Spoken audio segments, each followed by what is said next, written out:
Bonjour, pasteur Wanakaija Huchen, responsable de l'église évangélique numérique, Philadelphie, en Nouvelle-Calédonie. Il est exactement 7h15 du matin. Voilà. Et je vous envoie cette petite vidéo en live depuis le sommet du Wantoro. Je vous laisse visiter le paysage de Wantoro. Et voilà le sommet de Wantoro. Voilà. Qu'est-ce qui caractérise ce sommet? Évidemment, c'est les canons. Quand on parle de Wantoro, on pense tout de suite aux canons. Il y a 2 canons Wantoro qui ont été installés. Paraît-il, ce sont les canons qui ont été utilisés pendant la dernière guerre mondiale pour se protéger contre les Japonais, paraît-il, qui arrivent devant là-bas, dans la baie. C'est pourquoi les canons là sont orientés vers la baie. Voilà, vous voyez les jolis canons. Et ça, c'est depuis le sommet de Wantoro. Enfin, ce qui m'intéresse, c'est pas tellement les canons, mais je prends les canons pour servir de support à la parole que j'aimerais partager avec vous ce matin. C'est quoi? C'est les armes spirituelles pour une guerre spirituelle. Il faut aller où là?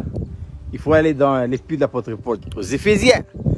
Parce que dans toute la Bible, Paul est le seul qui a donné la grâce de pouvoir énumérer les armes spirituelles que tout enfant de Dieu doit utiliser pour cette guerre spirituelle. Donc une guerre spirituelle engage des armes spirituelles, mais pas des canons comme Wantoro. Ça c'est bon pour la guerre de la vie naturelle. Mais nous sommes engagés dans une guerre spirituelle. Parce que l'apôtre Paul dira lui-même il dit aux Éphésiens, car nous n'avons pas à lutter contre la chair et le sang, mais contre les autorités, les puissances et les dominations dans les lieux célestes. C'est une guerre sans merci. Il ne faut pas avoir peur de ces gens-là. Non. Il faut aller les déloger à la place et les battre sur place. Voilà. Donc, une guerre spirituelle. Paul dit dans sa lettre aux Éphésiens chapitre 6, fortifiez-vous dans le Seigneur et par sa force toute puissante, armez-vous de ces armes spirituelles. Donc quand nous lisons les épîtres de l'apôtre aux Éphésiens chapitre 6, Paul énumère 7 armes spirituelles. Donc 5 armes défensives et 2 armes d'attaque. Ah oui. Non.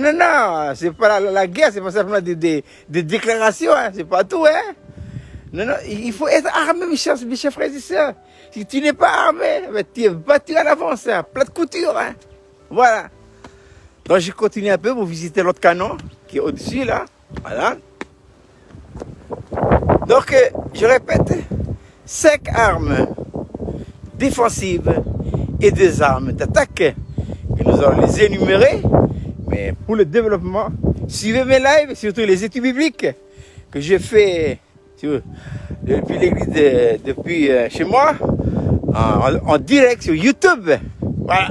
Maintenant, on va simplement les énumérer. Voici un autre canon. Donc, 5 armes défensives. Première arme, la vérité pour ceinture. Mais Paul dit ça parce qu'il était emprisonné dans la prison, il était enchaîné. Et il a vu un soldat qui est à côté de lui. Alors, il a regardé l'image du soldat. Et justement, avec les armes que portait le soldat, le Seigneur lui a montré que c'est ça les armes spirituelles. Donc, 1, la vérité pour ceinture. 2, la cuirasse de la justice.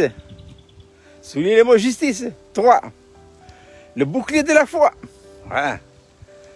4, les chaussures qui nous parle du zèle qui est dans l'évangile. Faut être courageux, Faut pas être peureux et créatif, 6e, le casque du salut. 5e, le casque du salut. 6e, l'épée que dans la parole. Et 7e, la prière. Donc, dans ces 7 armes, il y a 5 armes défensives et les 2 armes d'attaque. Je répète, les 5 armes défensives sont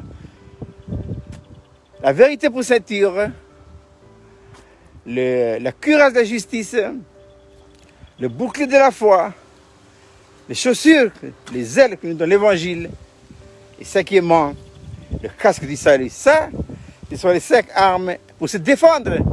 Oui, mais ce n'est pas tout de se défendre. Hein. Il faut aussi attaquer. Et les 2 armes d'attaque, c'est quoi? C'est la parole. Et une autre, c'est la prière. C'est des hommes et des femmes qui lisent la Bible. Dieu dira à Josué que c'est le livre de la loi. C'est là, il pas de ta bouche. Mais dites-le jour et nuit pour agir fidèlement selon tout ce qui est écrit.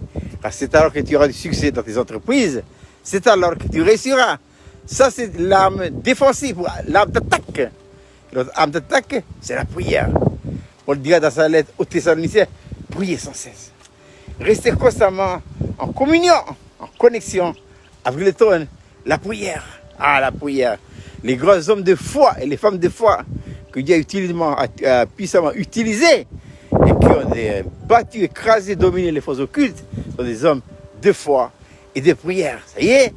Alors je répète, pas que nous oublions, nous les enfants de Dieu qui sommes engagés dans la guerre spirituelle, 5 armes défensives. 1. La vérité pour ceinture. 2. La cuirasse de la justice. 3. Les ailes que donne l'évangile de paix. Casque. 4. Le casque du salut. Et 5. Le bouclier de la foi. 2 armes d'attaque. Ah oui, il faut mettre aussi des directs pour attaquer. Quoi? La parole. L'épée de la parole. Et deuxièmement, c'est la prière. Alors, soldats, armez-vous. Ne restez pas assis. Ne restez pas couchés. Allez-y. Allez-y à l'attaque. Et fortifiez-vous dans le Seigneur. Il ne me restait plus depuis le One Taureau, sur cette belle image de ce canon qui a daté de la dernière guerre mondiale, de vous souhaiter une bonne journée et à très bientôt. Au revoir.